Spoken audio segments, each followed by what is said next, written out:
안녕하세요. 변호하는 사이 은지민 변호사입니다. 오늘은 학폭 보호자 확인서를 어떻게 작성하는지 설명드리려고 합니다. 학폭 보호자 확인서가 뭘까요? 학교폭력 신고를 하게 되면 사건에 관련된 학생들뿐만 아니라 학부모까지 진술서를 작성해야 하는데요.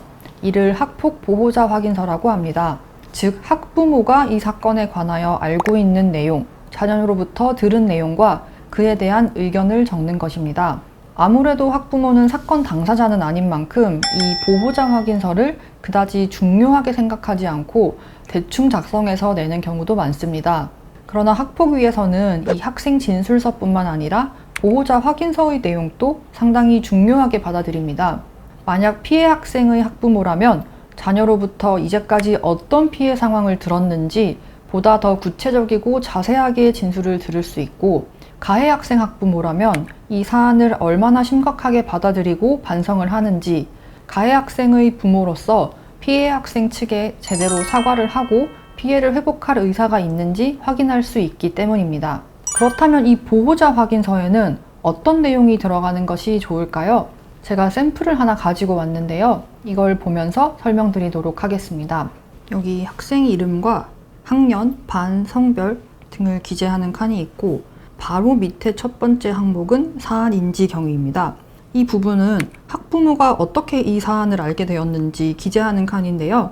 피해 학생의 학부모라면 몇 월 며칠에 우리 아이가 누구에게 맞아서 울면서 집에 왔다고 해서 이 사실을 알게 되었습니다 라고 기재하면 되고, 가해 학생의 학부모라면 몇 월 며칠 담임 선생님에게 전화가 왔는데 우리 아이가 학교폭력 가해를 했다고 신고를 당했다는 얘기를 들었다, 이런 내용을 기재를 하면 될 것 같습니다.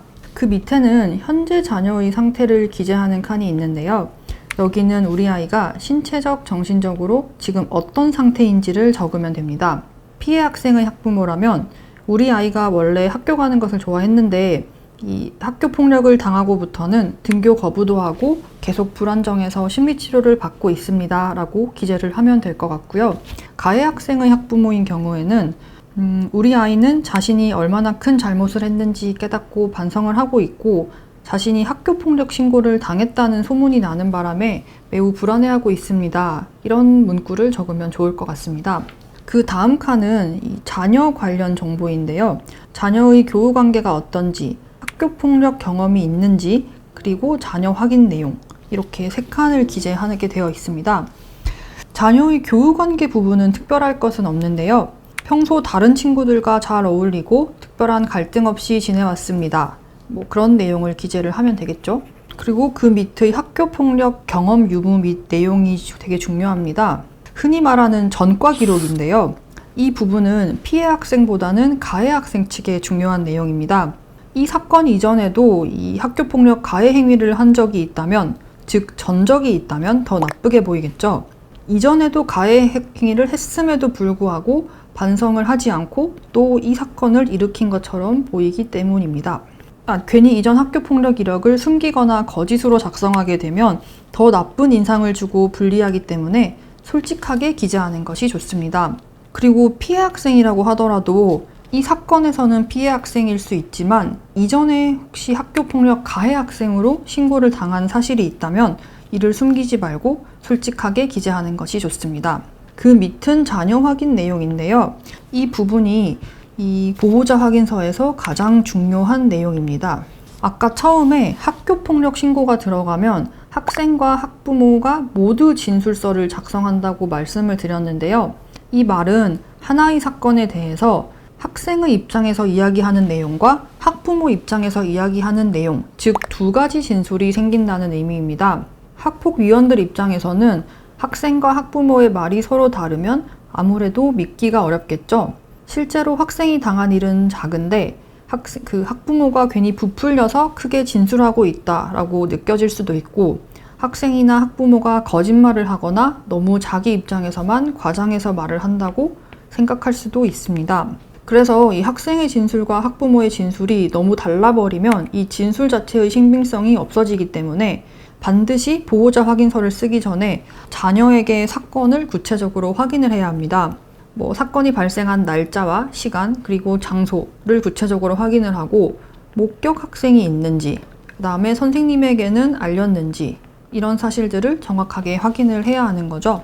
그 밑에는 현재까지의 보호자 조치가 있는데요.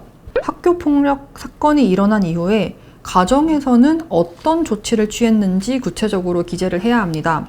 피해 학생 측이라면 아이의 상처와 트라우마를 치료하기 위해서 병원 진료를 받고 상담 진료를 받고 있습니다. 이런 내용을 기재를 하면 될 것 같고요. 아니면 부모님과 아이가 함께 대화를 하면서 최대한 아이가 상처에서 회복하는 시간을 가지고 있습니다. 이런 내용을 기재해도 좋을 것 같습니다. 반대로 가해 학생 쪽에서는 부모님이 아이에게 훈계를 하거나 교육을 통해서 잘못을 깨닫게 하고 있다는 내용, 그리고 부모와 아이가 함께 피해 학생 측에 이제 사과를 하는 시도를 했다. 이런 내용을 기재하면 좋을 것 같습니다. 밑에 사안 해결을 위한 관련 정보 제공은 학교폭력위원들이 이 판단을 내리는 데 필요한 정보들을 기재하면 되는데요. 예를 들어 학생의 성격이나 평소 상대 학생들과의 관계, 그 다음에 학생이 다소 발달이 늦거나 장애가 있다는 등 특이점을 기재하면 좋습니다. 바로 밑에 현재 보호자의 심정은 솔직하게 표현하되 너무 감정적이거나 내 아이의 잘못을 변명하고 감싸는 듯한 내용은 좋지 않습니다. 그리고 본 사안 해결을 위한 보호자 의견이 바라는 점은 학부모의 입장에서 학교 또는 학폭위에 바라는 점을 적어주면 되는데요. 피해 학생의 부모라면 가해 학생의 학급을 바꿔서 가능한 우리 아이와 가해 학생이 같은 교실에 있지 않도록 해주세요 라거나, 가해 학생의 부모 입장에서는 우리 아이가 잘못을 인정하고 열심히 반성을 하고 있기 때문에 한 번만 선처를 베풀어 주세요 라는 내용을 기재하면 좋을 것 같습니다. 정리하자면, 첫째, 적당한 분량으로 작성하기. 부모님의 입장과 의견을 분명하게 기재하되 지나치게 장황하게 적어서 변명하는 것처럼 보이거나, 반대로 너무 짧고 대충 적어서 이 사안을 가볍게 보고 있다는 느낌을 주지 않아야 합니다. A4 용지로 2-3장 정도가 적당합니다. 둘째, 부모와 자녀의 진술을 일치시키기. 부모와 자녀의 진술이 다르다면 신빙성이 매우 낮아지기 때문에 자녀에게서 사건이 일어난 날짜, 장소, 행위, 목격 학생 등 구체적인 이야기를 확인한 후에 보호자 확인서를 작성해야 합니다. 셋째, 감정적으로 쓰거나 변명하지 않기. 억울하고 분한 감정은 이해하지만 너무 감정적으로 작성하면 객관적으로 사안을 파악하기가 어렵습니다. 그리고 변명하는 듯한 내용을 적게 되면 자칫 반성하지 않는 것처럼 보일 수 있는데요. 이렇게 보호자 확인서를 항목별로 어떻게 작성하는지를 살펴보았습니다. 다음에 기회가 된다면 실제로 의뢰인이 작성해온 보호자 확인서를 보면서 첨삭해보는 시간을 가져볼까 합니다. 감사합니다.